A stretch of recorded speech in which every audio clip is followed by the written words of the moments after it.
بسم اللہ الرحمن الرحیم السلام علیکم ناظرین، ذرا تصور کریں کہ زمین سے لانچ کیا گیا ایک بہت بڑا اسپیس ایکس فیلکن 9 راکٹ ایک سال سے زیادہ عرصے تک خلا میں گھومتا رہا اور پھر اچانک اس کا راستہ ایسے بدلے کہ وہ سیدھا چاند سے جا کر ٹکرائے۔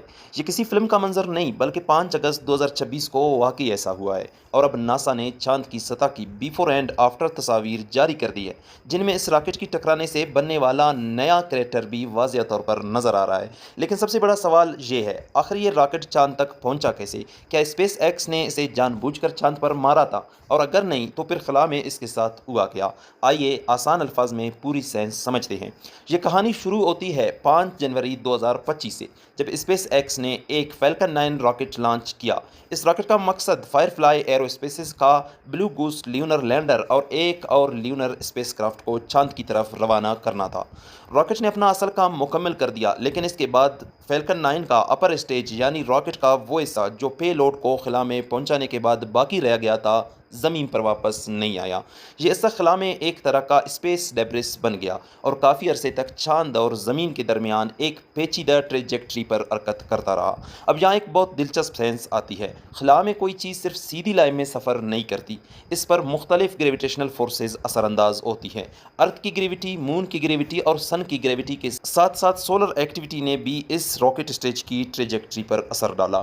آخرکار کیلکولیشن سے معلوم ہوا کہ یہ تقریباً 4 ٹن وزنی راکٹ اسٹیج چاند کی طرف جا رہا ہے، اور پھر 5 اگست 2026 کو تقریباً 5400 مائلز پر آر یعنی تقریباً 8700 کلومیٹر پر آر کی رفتار سے یہ چاند کی سطح سے ٹکرا گیا۔ اب سوال ہے، چاند پر اتنی بڑی چیز ٹکرانے سے ہوا کیا؟ زمین پر اگر کوئی چیز گرے تو ایٹماسفیئر اس کی رفتار کم کرنے میں مدد کر سکتا ہے، لیکن چاند پر تقریباً ایٹماسفیئر نہ ہونے کے برابر ہے، اس لیے راکٹ کو زمین جیسی ایٹماسفیئرک ریزسٹنس نہیں ملی۔ نتیجہ یہ نکلا کہ بہت زیادہ کائنیٹک انرجی چاند کی سطح پر منتقل ہوئی، اور اس امپیکٹ نے لیونر سوئل اور راکٹس کو اڑا کر ایک نیا امپیکٹ کریٹر بنا دیا۔ ناسا کے لیونر ریکنسینس آربٹ ریکنی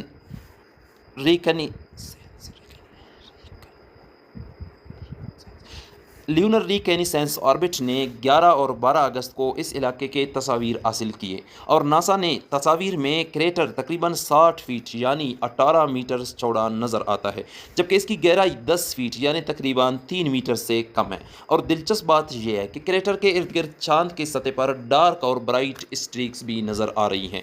یہ دراصل وہ مٹیریل ہے جو امپیکٹ کے دوران باہر کی طرف اچھلا، یعنی ایک چھوٹے سے امپیکٹ نے ہمیں چاند کی سطح کے اندر موجود مٹیریل کے بارے میں بھی انفارمیشن فراہم کر دی۔ لیکن سائنٹسٹ اس کریش کو ایم کیو سمجھ رہے ہیں، کیونکہ یہ صرف ایک حادثہ نہیں بلکہ سائنٹسٹ کے لیے ایک نیچرل لیبارٹری ایکسپیریمنٹ بھی بن گیا۔ جب کوئی چیز بہت تیز رفتار سے چاند سے ٹکراتی ہے تو اس کے نتیجے میں لیونر سوئل، راکس اور گیسز کس طرح باہر نکلتے ہیں، اس کا مطالعہ کیا جا سکتا ہے۔ زمین پر ہم ایسے امپیکٹس کو آسانی سے ریکریٹ نہیں کر سکتے، لیکن چاند پر ہونے والا یہ واقعہ فیوچر مون مشنز کے بارے میں نئی انفارمیشن دے سکتے ہیں۔ اس امپیکٹ کو زمین سے بھی آبزرو کیا گیا۔ چلی میں یورپین سادرن آبزرویٹری کے لارج ٹیلیسکوپ نے امپیکٹ کے بعد سوڈیم اور لیتھیم سے متعلق اسپیکٹرل سگنیچر ڈیٹیکٹ کیے۔ کیا اس حادثے سے زمین کو کوئی خطرہ تھا؟ نہیں۔ ناسا کے مطابق اس راکٹ اسٹیج کے چاند سے ٹکرانے سے ارتھ کے لیے کوئی خطرہ نہیں تھا، لیکن اس واقعہ نے ایک بہت اہم سوال ضرور اٹھا دیا ہے، اسپیس جنگ کا کیا ہوگا؟ آج دنیا صرف ارتھ آربٹ میں نہیں بلکہ مون کے آس پاس بھی زیادہ سے زیادہ مشنز بھیج رہی ہے۔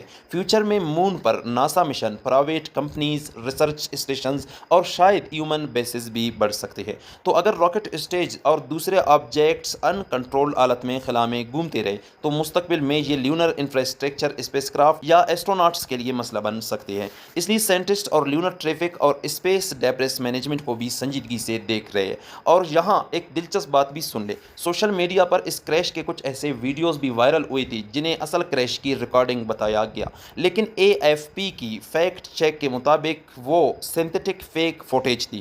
اس امپیکٹ کی ڈائریکٹ ویڈیو ریکارڈنگ دستیاب نہیں تھی۔ سائنٹسٹ نے ٹیلیسکوپ ٹیلیسکوپس اور بعد میں لیونر اسپیس کرافٹ کے تصاویر سے امپیکٹ کی تصدیق کی۔ تو ناظرین، اصل حقیقت یہ ہے کہ اسپیس ایکس نے راکٹ کو جان بوجھ کر چاند پر نہیں مارا، یہ ایک ان پلانڈ لیونر امپیکٹ تھا۔ ایک راکٹ اسٹیج نے اپنا اصل مشن مکمل کیا، پھر خلا میں ڈرفٹ کرتا رہا، گریوٹی اور سولر افیکٹس نے اس کی ٹریجیکٹری تبدیل کی اور آخرکار وہ چاند کی سطح سے جا ٹکرایا۔ اور آج ناسا کی نئی تصاویر ہمارے سامنے اس حادثے کا ایک واضح ثبوت رکھتی ہے۔